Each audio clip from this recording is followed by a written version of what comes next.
Estaba otra vez Juan el Bautista. Con dos de sus discípulos se quedó mirando a Jesús que pasaba y repitió: Este es el Cordero de Dios. Los dos discípulos escucharon lo que dijo Juan, siguieron a Jesús. Jesús regresó y al ver que lo seguían les preguntó que qué deseaban. Ellos dijeron: Rabí, maestro, ¿dónde vives? Él le dijo: vengan y lo verán. Evangelio según San Juan, capítulo 1, versos 35 al 42. Un discípulo, un apóstol, necesariamente debe ser un testigo del amor de Dios. Notas amables a la palabra de Dios. Domingo 17 de enero, año 2021. Todos unidos en la vida, vamos buscando un horizonte.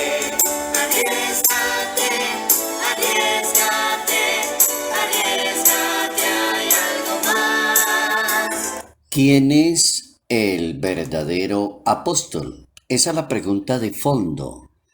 ¿Qué significa un apóstol en la Santa Biblia?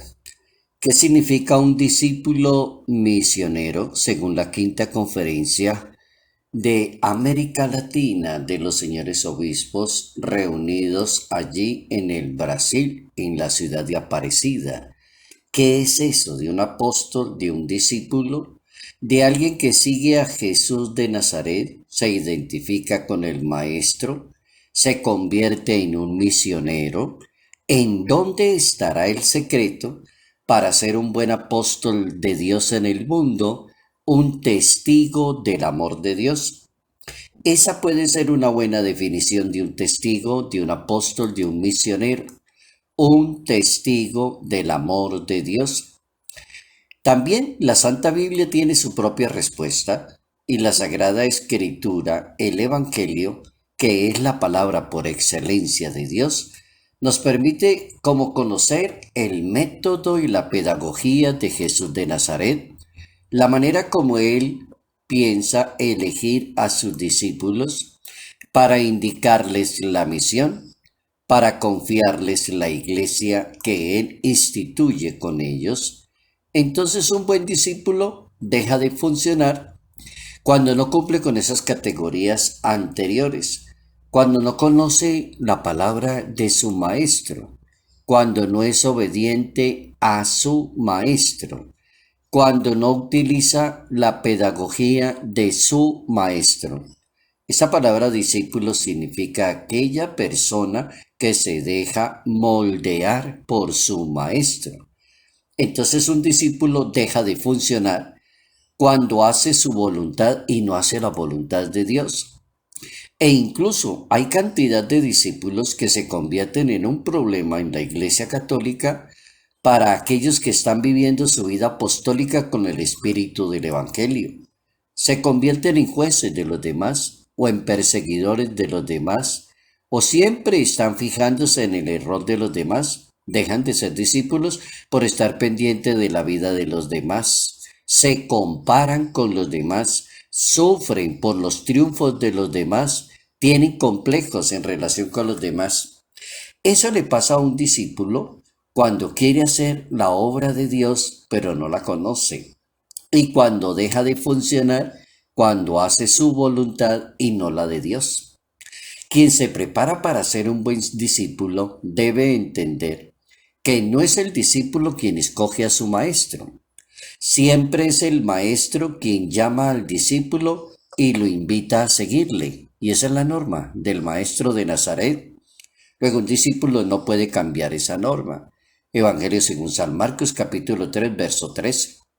Jesucristo es el que elige a las personas, hombres y mujeres, las llama a ser discípulos misioneros. Evangelio de San Lucas capítulo 6, verso 12. Entonces la invitación de Jesús es personal. Cada persona es llamada a cumplir una misión en la iglesia de Jesús de Nazaret. Ven y sígueme, dice el Maestro. Capítulo 18, Evangelio de San Lucas, verso 22. La elección y llamada de Cristo pide entonces oídos de discípulos. Profecía de Isaías capítulo 50 verso 4. A la elección y llamada de Jesucristo, entonces el discípulo responde con la vida. Se trata de una respuesta de amor a una llamada de amor. Entonces un discípulo entra en comunión de vida y de misión con Jesús de Nazaret. Esas dos motivaciones tiene un buen discípulo: comunión de vida y misión con Jesús de Nazaret. Evangelio según San Juan capítulo 15 verso 1. Y como un buen pastor, entonces Jesús precede a sus discípulos y los incorpora a su camino. Por lo tanto, la formación de un discípulo debe tener como meta la identificación con Cristo, es decir, tener los mismos sentimientos que Cristo. Ahí hay un reto para un discípulo, tener los mismos sentimientos que su maestro. Carta del apóstol San Pablo a los Filipenses, capítulo 2, verso 5. Ser apóstol de Dios en el mundo no es como cambiar las reglas de juego, sino convertirse en testigo del amor de Dios en el mundo. El Papa Francisco recomienda 3 verbos dinámicos para un buen discípulo de Cristo en su proceso vocacional. Los 3 verbos son escuchar, discernir y vivir.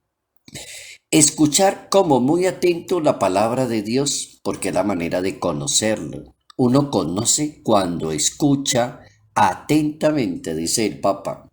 Discierne lo que va a hacer y lo hace muy bien.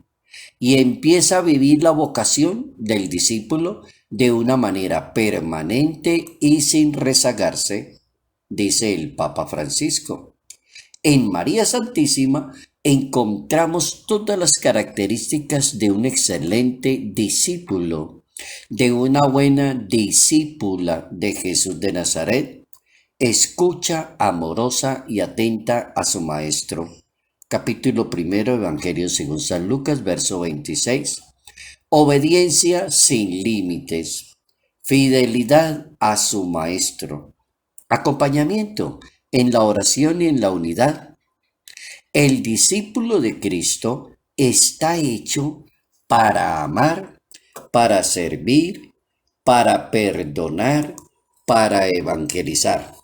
Ahí está toda la teología de lo que puede significar un discípulo en una iglesia, un valor, un tesoro muy grande para la Iglesia Católica, siempre y cuando ese discípulo se dedique a hacer la voluntad de Dios.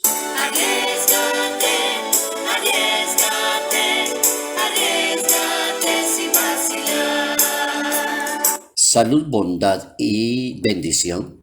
Bendición en el nombre del Padre, del Hijo y del Espíritu Santo. Padre Jairo Yate Ramírez, Arquidiócesis de Ibagué. El pan que trabajamos con nuestras manos, el cáliz que llevamos con alegría.